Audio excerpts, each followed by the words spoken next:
Hey everybody, Hobbs Q here, back with another story of hope from Ryan Sanio, somebody that I know very well, who's local to me, that is like me, a father of two, and like all of us that we've been talking about, has a story of what it took for him to be here. Sometimes the most random moment, a random piece of chance, that is what can keep us going and give us that hope. So I hope you enjoy Ryan's story. Content warning, he will be talking about suicide. He will be talking about his own ideation throughout his life. In particular, a moment when he was young where this became very poignant, when he was not sure if he would be there for another day. My name is Ryan Sanio, and I wanted to tell my story because this is a story that I feel like for a long time I was entirely willing to tell and nobody ever asked me about. And so I'm very thankful that Thomas wanted to cover this topic and really make something of it. So yes, I don't know how articulate I need to be in terms of trying to describe what happened. Although I guess if you're clicking into this, or if this is part of the content, I think the word suicide has already been thrown around, but I'll just also refer to it as I am somebody who didn't want to exist much longer in the world when I was much younger. Having now had some time to think about it, I feel like what it came down to was that early on as a child, I didn't have any friends because we lived in a neighborhood that didn't have a lot of kids my age. Like, there were zero kids my age. When we moved to the house that I grew up in for most of my life, that house, right before I started kindergarten, did have kids. And so I made a lot of friends, but I think I did have a little bit of like social atrophy a little bit. Met friends, had some good friends. They all went to public school. I went to a private school, met friends there.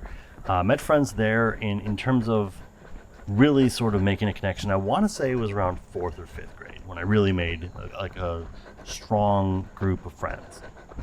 Jump to the end of 6th grade. I am now going to a arts middle school because my mom could just tell I was an artistic kid.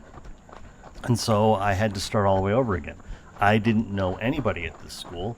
It was a magnet school, so it had kids from different districts from me. And I think that put me in a very low place. I didn't have a lot of friends, but I did, and I wasn't really necessarily getting along with a lot of kids. And I just didn't have like the words to really put how I was hurting. And so then, as we move into the later parts of middle school, a little event that occurred in September happened, and suddenly my world was even more in danger. Not only was I getting teased in ways that I didn't have a thick enough skin for at the time. I didn't know how to talk to girls who I had crushes on. I didn't really even know how to talk to like friends at this school. I didn't see any of them outside of school.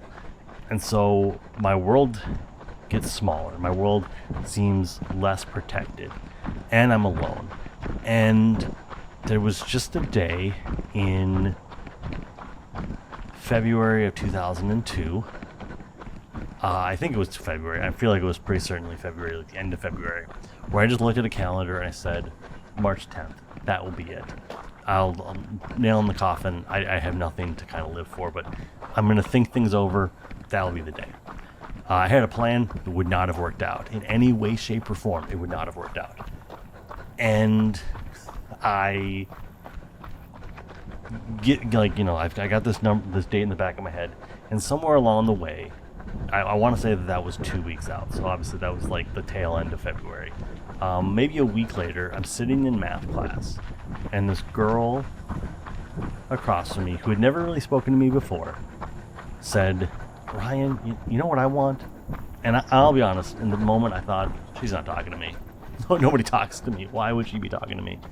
But there was no other Ryan in the grade, so I don't know who I was thinking she was talking to. she goes, Ryan, you know what I would really like? And I finally look up and I give her like a pessimistic, like, okay, what do you want? Just like a what, but with the tone of what do you want? Like very pessimistic, very not taking anything she was saying as genuine. And I'm recording, right? Okay. This is my life. So she says she wants Snickers ice cream, and I kind of blow it off. I'm like, yeah, whatever. And I just go about my day. And then I'm at home that night, and I just go, I kind of had a second thought about it, and I said, well, why not?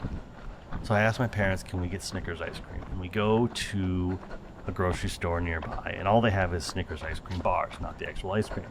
So I get those. I think I got like 12 or 24, something like that, maybe 2 boxes. And I throw them into a cooler the next morning, ride the bus. They're just melting. 'Cause I think we were one of the first bus stops.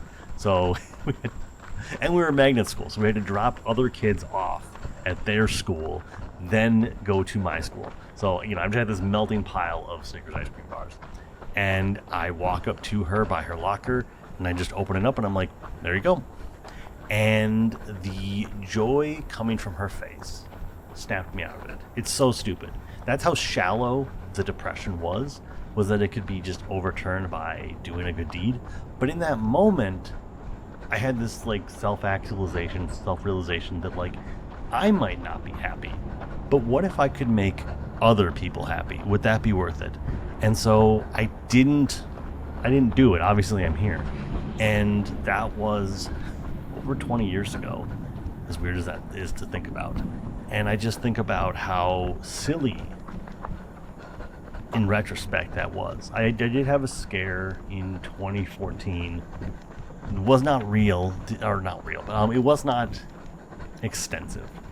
It was one of those things where I felt really, really low, and I felt like I was in a place that was just like, I'd hit rock bottom. I think at that point I was living paycheck to paycheck, and I just had a job that I really wasn't pleasing me. I was actually working 2 jobs, but this one job, I thought I knew what it was going to be. Then I got on the inside, and it wasn't what I thought it was going to be, and I had a really low moment. And I remember getting very scared because I thought about doing that again, and it was like one of those 15 seconds, and then I had to go to the bathroom and just like calm down because I was hyperventilating because I had not in the 12 years since even let that cross my mind. And I didn't, and you know, 3 minutes after I thought about it, it had already dissipated. I wasn't thinking about it anymore, but just the thought that it was still there was scary enough to make me need to go and like calm down in the bathroom.